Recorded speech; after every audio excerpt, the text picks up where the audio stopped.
नमस्कार मंडळी, the knowledge नेव्हिगेटर्स या आपल्या युट्यूब चॅनलवर तुम्हा सर्वांचं मनापासून स्वागत आहे। पुन्हा एकदा घेऊन आलोय एक नवा विषय। 2017 साली भारताच्या परराष्ट्र मंत्री होत्या सुषमा स्वराज। सोशल मीडियावर त्या ऍक्टिव्ह असायच्या। त्यांनी तेव्हा एका सोशल मीडिया युजरला त्यांच्या ट्विटरवर गमतीदार उत्तर दिलेलं। त्या युजरने म्हटलं होतं की आम्ही मंगळावर अडकलोय। त्यावर सुषमा स्वराज यांनी रिप्लाय दिला, तुम्ही मंगळावर जरी अडकला असला तरी भारतीय दूतावास तुमच्या मदतीला धावून येईल। अर्थात हा हजरजबाबीपणा होता, त्यात गंमत होती। पण हे उत्तर जरी गमतीदार असलं तरी भारताने ज्या प्रकारे परदेशात अडकलेल्या आपल्या नागरिकांची संकट काळात सुखरूप सुटका केली, त्यांना मायदेशी परत आणलंय, ते वाखाणण्याजोगं आहे। सध्या इस्रायल आणि पॅलेस्टाईनमध्ये हिंसाचार उसळलाय। दोन्ही बाजूने होत असलेल्या हल्ल्यात हजारो नागरिकांना आपला जीव गमवावा लागलाय।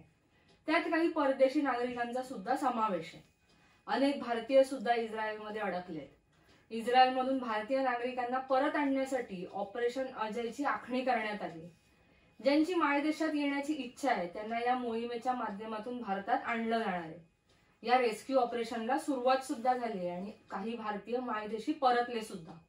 आता दोन देशांमध्ये युद्धाला तोंड फुटलेलं असताना तिकडून आपल्या नागरिकांना सुरक्षित घेऊन येणं हे अजिबात सोपं काम नाहीये। पण यापूर्वी सुद्धा अशा कठीण परिस्थितीतून भारतीयांना सुखरूप आपल्या भूमीत आणण्याचं जिकरीचं काम भारताने अनेकदा केलंय। आज त्याविषयीच आपण बोलणार आहोत। आतापर्यंत भारताने अनेक रेस्क्यू ऑपरेशन्स राबवले आणि ते यशस्वी सुद्धा करून दाखवले। तर त्यातल्याच काही महत्त्वाच्या रेस्क्यू ऑपरेशन्स बद्दल आपण या व्हिडिओमधून जाणून घेऊया। तर साल होतं 1990। इराकने अचानक कुवेतवर हल्ला केला आणि भारतापासून हजारो मैल दूर कुवेतमध्ये राहणाऱ्या भारतीयांवर अचानक संकटाचा डोंगर कोसळला। अर्थात तिकडे असणारे भारतीय नागरिक हे इराकी सैनिकांच्या लक्षावर नव्हते, पण त्यांची दहशत मात्र सगळीकडे पसरली होती। आता या कुवेतमध्ये अडकलेल्या भारतीयांना बाहेर काढण्यासाठी तत्कालीन भारत सरकारने पावलं उचलायला सुरुवात केली। तेव्हाचे परराष्ट्र मंत्री इंदर कुमार गुजराल यांच्यावर या कामाची जबाबदारी सोपवण्यात आली। पुढे तातडीने गुजराल यांनी इराकचे राष्ट्रपती सद्दाम हुसेन यांची भेट घेतली आणि हे रेस्क्यू ऑपरेशन यशस्वी केलं। या सगळ्या घटनाक्रमात एका भारतीय अब्जाधीश व्यक्तीने मोलाची भूमिका बजावली होती। या मोहिमेवर एक चित्रपट सुद्धा बनवला होता। एअरलिफ्ट हे नाव तुम्ही ऐकलं असेलच, सिनेमा सुद्धा पाहिला असेल, ज्यामध्ये रणजित कात्याल यांची भूमिका अक्षय कुमारने साकारली होती। रणजित कात्याल यांनी एकट्याने प्रयत्न करून जवळपास 1.5 लाख भारतीयांना एअर इंडियाच्या मदतीने एअरलिफ्ट केलं होतं, असं कथानक या चित्रपटातून दाखवण्यात आलंय। या मोहिमेअंतर्गत सर्वात आधी भारतीयांना जॉर्डन सीमेपलीकडे सुरक्षित पोहोचवण्यात आलं। त्यानंतर ऑगस्ट ते ऑक्टोबर या 60 दिवसांच्या मोहिमेत एअर इंडियाच्या विमानांनी दिवस रात्र अशी जवळपास 500 उड्डाणं घेतली आणि भारतीयांना सुखरूप आपल्या मायदेशी आणलं। या मोहिमेचं साऱ्या जगात कौतुक झालं। इतक्या मोठ्या संख्येने लोकांना एअरलिफ्ट करण्यामुळे हे rescue operation Guinness book of world record मध्ये सुद्धा नोंदवलं गेलं। त्यानंतर 2006 मध्ये भारताने राबवलं ऑपरेशन सुकून। इस्रायल आणि एका दहशतवादी गटात लष्करी संघर्ष सुरू झाला होता। त्यावेळी लेबनॉनमध्ये जवळपास 10,000 भारतीय राहत होते। त्यापैकी 2,000 भारतीय हे तर संघर्षग्रस्त भागात अडकले होते।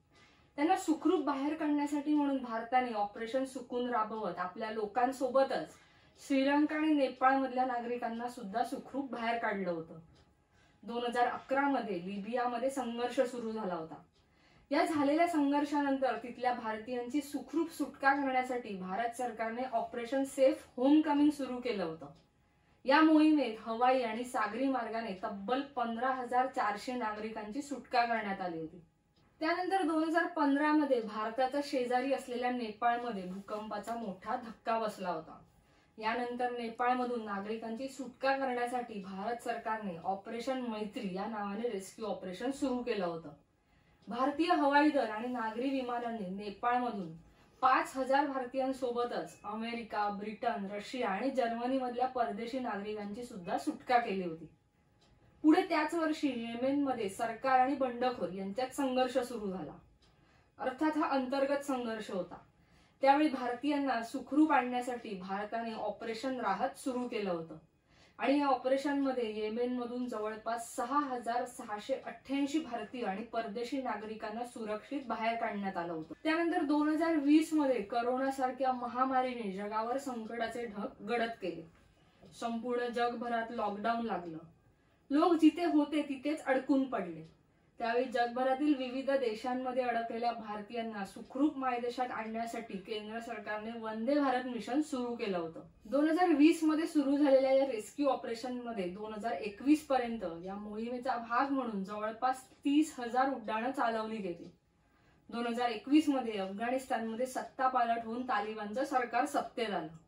त्यावेळी अफगाणिस्तानमध्ये काही भारतीय अडकले होते. त्यांना सुखरूप बाहेर काढण्यासाठी केंद्र सरकारने ऑपरेशन देवी शक्ती बचाव मोहीम राबवली होती. त्यावेळी सुमारे 800 नागरिकांना या मोहिमेदरम्यान सुखरूप मायदेशी आणण्यात आलं. पुढे युद्धाचा भडका उडाला तो युक्रेन आणि रशियामध्ये. मोठ्या संख्येने भारतीय नागरिक आणि त्यातही विशेषतः विद्यार्थी युक्रेनमध्ये अडकले होते. त्यांची सुटका करण्यासाठी केंद्र सरकारने ऑपरेशन गंगा सुरू केलं. युक्रेनचे हवाई मार्ग तेव्हा बंद होते. त्यामुळे युक्रेनच्या शेजारी देशांमधून भारतीय नागरिकांना एअरलिफ्ट करण्यात आलं. एकूणच काय तर ही सगळी रेस्क्यू ऑपरेशन राबवत भारताने फक्त आपल्याच नागरिकांची सुटका केली असं नाही, तर जेव्हा जेव्हा गरज पडेल तेव्हा इतर देशांच्या नागरिकांची सुद्धा सुखरूप सुटका केली. काळजी नको, भारतीय दूतावास आहे, हा विश्वास भारताने सतत दाखवून दिलाय.